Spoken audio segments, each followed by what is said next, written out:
While the world is hurtling towards a new conflict which threatens to split the globe in two across ideologies and continents, there nevertheless remains hope.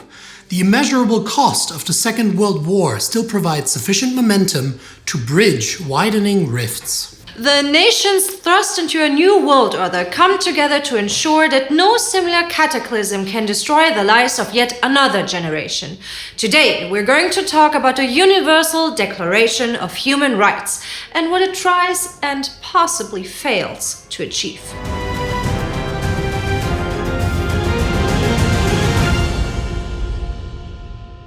Welcome to Season 1 of TimeGhost Cold War coverage in our series War to War, where we follow the wars that wouldn't end within a Cold World War, the beginning of the digital age, the atomic age, and the space age.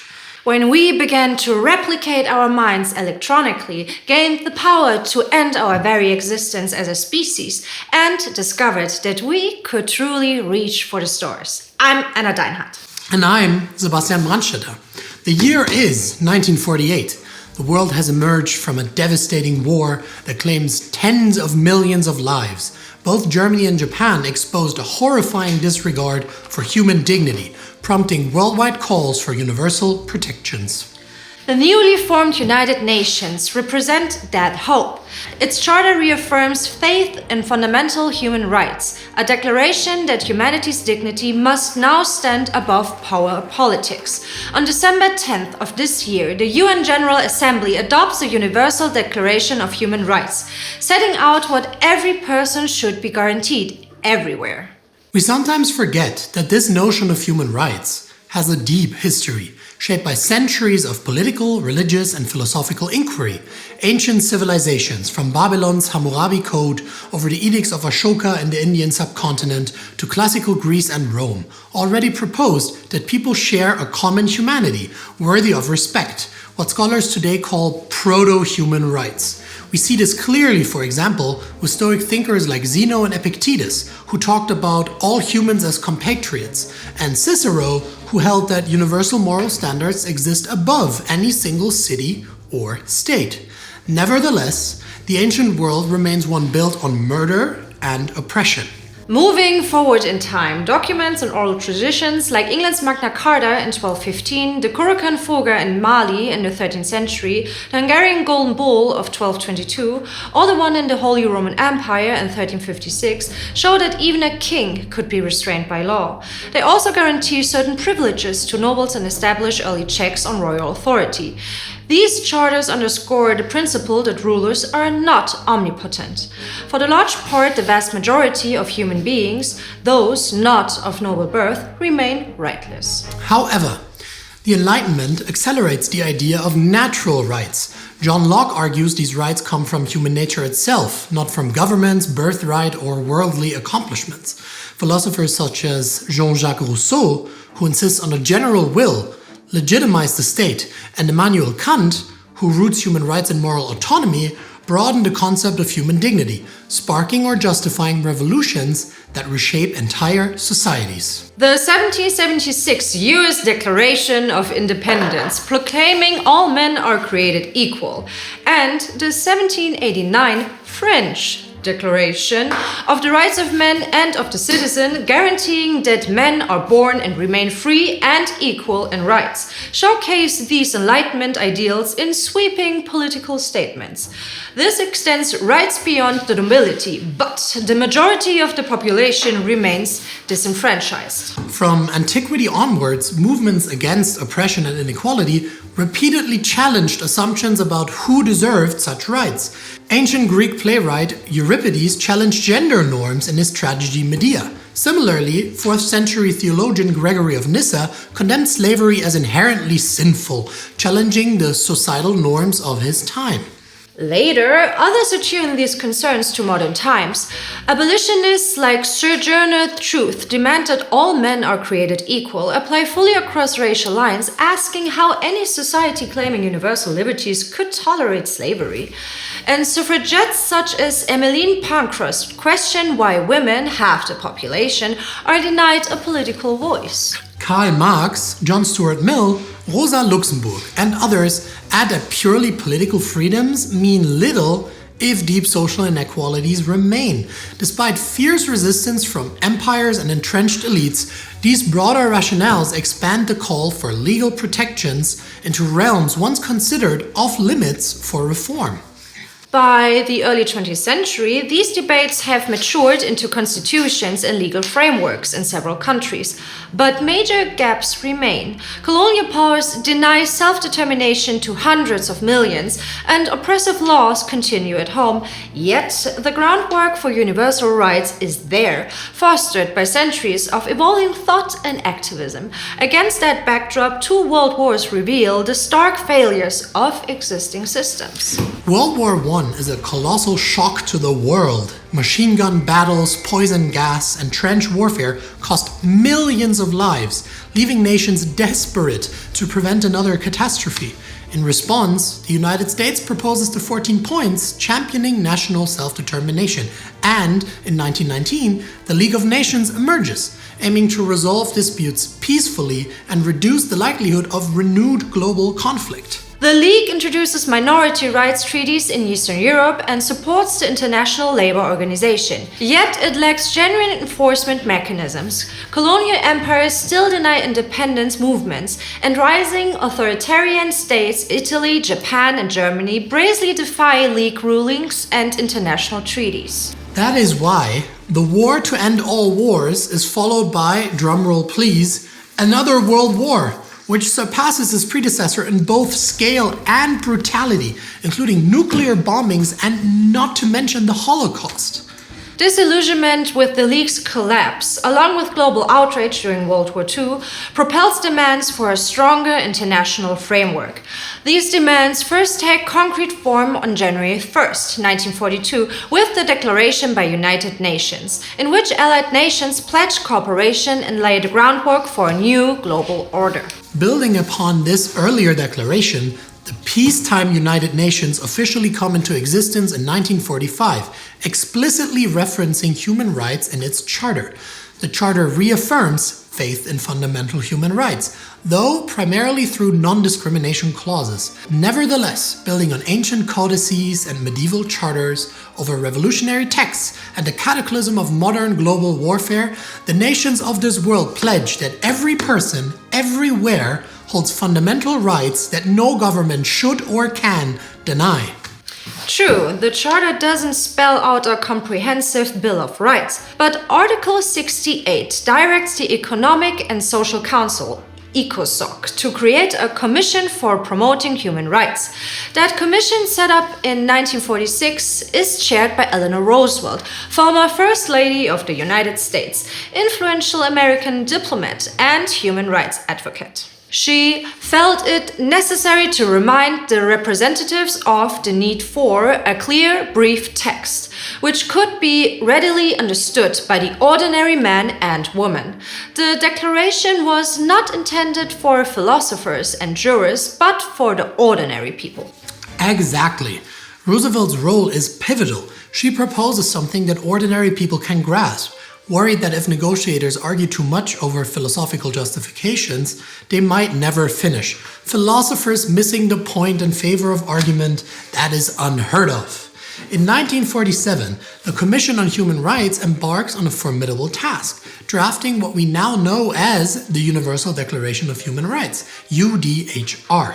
Think of it like an international Avengers team. John Humphrey, a Canadian socialist in the UN Secretariat, writes the Declaration's initial sweeping draft. He draws from Latin American constitutions, folding in economic and social rights. His Chilean friend Hernán Santa Cruz fights to keep those provisions whenever Western delegations get squeamish. Meanwhile, French jurist René Cassin turns Humphrey's sprawling text into a more structured document. He groups articles under dignity, liberty, equality, and brotherhood, championing work-related protections and the right to be legally recognized. Cassin believes any state failing to respect basic human rights couldn't call itself democratic. Charles Malik of Lebanon pressures for language emphasizing individual liberty against tyranny. That mindset helps shape family rights in Article 16, declaring the family the natural and fundamental group unit of society. Then we have Changpeng Chun from China, who excels at brokering compromises. He guides Article 21 on democratic participation and stresses the declaration shouldn't read purely Western. Hansa Mehta of India is crucial in changing all men are born free and equal to all human beings are born free and equal. Latin American states champion socioeconomic provisions, citing the Bogota Declaration. The Soviet bloc wants an explicit condemnation of fascism, while Western powers lean heavily on civil and political freedoms. They all have to meet somewhere in the middle. But the middle ground is often not so easy to reach. The Soviets insist on prioritizing social rights, seeing them as fundamental for true human dignity. The West favors immediate civil rights, worrying that broad economic guarantees might be unenforceable. Ultimately, the declaration includes a wide range of both. Then there is the sticky issue of property rights. Socialist-leaning delegates want limitations on private property to protect collective welfare, while capitalist states prefer a broad affirmation of ownership. The final wording in Article 17 simply recognizes everyone's right to own property, and references to fascism mostly avoided out of fear that such language could be weaponized in the Cold War climate. Minority rights also spark fierce debate. Lebanon's Dr. Malik insists on a separate article so ethnic or religious communities can preserve their culture and language. The Soviets, led by figures like Bogomolov and Demchenko, also push for explicit protections, eyeing both Eastern Europe's diverse populations and anti-imperialist concerns in colonies. By contrast, the United Kingdom, with delegates like Wilson and Davies still managing a vast empire, objects that a special article might invite scrutiny of its colonial practices. They claim general non-discrimination clauses suffice, aligning with the United States, where Eleanor Roosevelt contends minority issues fall under universal rights and thus don't need a separate provision. In the end, the Commission folds minority protections into broad articles on non-discrimination, reasoning that naming specific groups might fragment the Declaration's universality. By subsuming minority rights under general principles, the Commission tries to balance the seemingly irreconcilable, unity and specificity. Another concern emerges on May 21, 1948, when the second session's draft is unveiled. Many delegates find it unwieldy, and Charles Dukeston of the UK has some strong opinions about it. A declaration was nothing more than a document of propaganda. History showed that declarations imposing no juridical obligation had remained inoperative for centuries. His delegation would never agree to the Commission elaborating a declaration without a convention. Meanwhile, Eleanor Roosevelt shifts the US stance, arguing that a non-binding declaration should take precedence so momentum isn't lost in complex legal debates. This intensifies the central question haunting the entire drafting process. Should the International Bill of Rights remain a statement of principles, or also impose enforceable obligations on nations? NGOs, unions, and religious organizations, from the American Federation of Labor to the World Jewish Congress, also contribute their ideas. Women's groups insist on explicit equality in voting, education, and the workforce. Religious bodies lobby for strong protections of conscience and worship.